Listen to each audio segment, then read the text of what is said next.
Good morning all and happy birthday Shiro. ಇವತ್ತು ನಮ್ಮ ಶಿರೋ birthday. ಶಿರೋಗೆ ಇವತ್ತು 2 ಇಯರ್ಸ್ ಆಗಿದೆ. ಚಿಲ್ಡ್ರನ್ಸ್ ಡೇ ದಿನಾನೇ ನಮ್ಮ ಶಿರೋ ಬರ್ಡೇ. ಇವತ್ತು ಡೇ ನಮ್ಮ ಶಿರೋ ಜೊತೆಗೆ ಆಟ ಆಡ್ಕೊಂಡು ಸ್ಟಾರ್ಟ್ ಆಯಿತು. ಹಾಗೆ ಸ್ಟುಡಿಯೋಗೆ ಬಂದು ಫ್ಲವರ್ಸ್ನ ರಿಫಿಲ್ ಮಾಡಿದೆ. ಓಲ್ಡ್ ಫ್ಲವರ್ನ ಎಸ್ಬಿಟ್ಟು ಹೊಸ ಫ್ಲವರ್ ಹಾಕಿದ್ದೀನಿ. ಇವತ್ತು ನನಗೆ ಸಿಕ್ಕಾಪಟ್ಟೆ ಕೆಲಸ ಇದೆ. ಆ್ಯಕ್ಚುಲಿ ಇವತ್ತು ನಾಳೆ 2 ದಿವಸ 3 ದಿವಸ ತುಂಬ ಕೆಲಸ ಇರ್ತವೆ.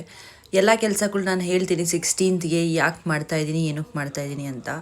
1 2 3 ಅಪಾಯಿಂಟ್ಮೆಂಟ್ಸ್ ಇತ್ತು, ಅದನ್ನು ಮುಗಿಸ್ಕೊಂಬಿಟ್ಟು ಇವತ್ತಿನ ಡೇ ವ್ಲಾಗ್ ಸ್ವಲ್ಪ ಚಿಕ್ಕದಾಗಿದೆ. ಬಿಕಾಸ್ ಕೆಲಸದಲ್ಲಿ ತುಂಬ ಬ್ಯುಸಿ ಆಗಿಬಿಟ್ಟಿದ್ದೆ. ಊಟ ತಿಂದುಬಿಟ್ಟು ಬಟ್ಟೆ ಎಲ್ಲ ಫೋಲ್ಡ್ ಮಾಡಿ ಆ್ಯಂಡ್ ಲೈಟಾಗಿ ಪ್ಯಾಕಿಂಗ್ ಮಾಡಿ ಸ್ವಲ್ಪ ಹೊತ್ತು ತಮ್ಮನ ಜೊತೆಗೆ ಹಾಗೆ ಆಟ ಆಡ್ಕೊಂಡು, ಅವನು ಈ ಬಾಕ್ಲ ಹತ್ರ ಯಾಕೆ ನಿಂತಿದ್ದಾನೆ ಅಂದರೆ ಮಮ್ಮಿ ನಿಂತಿದ್ದಾರೆ ಅಲ್ಲಿ. ಮಮ್ಮಿ ಫೋನಲ್ಲಿ ಏನೋ ಮಾತಾಡ್ತಾವ್ರೆ.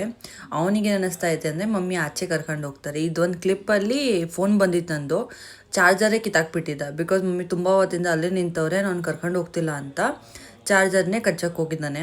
ಆಮೇಲೆ ಬೇಡ ಇನ್ನೇನು ಜಾಸ್ತಿ ಏನು ಹಾರ್ಮ್ ಮಾಡಿಬಿಡ್ತಾನೆ ಐಟಮ್ಸ್ಗೆ ಅಂತ ಹೇಳ್ಬಿಟ್ಟು ಸ್ವಲ್ಪ ಹೊತ್ತಾದರೂ ಅಮ್ಮ ಆಚೆ ಕರ್ಕೊಂಡು ಹೋಗೋಣ ಅಂತ ನಿಲ್ಸ್ಕೊಂಡೈತೆ ನೋಡಿ.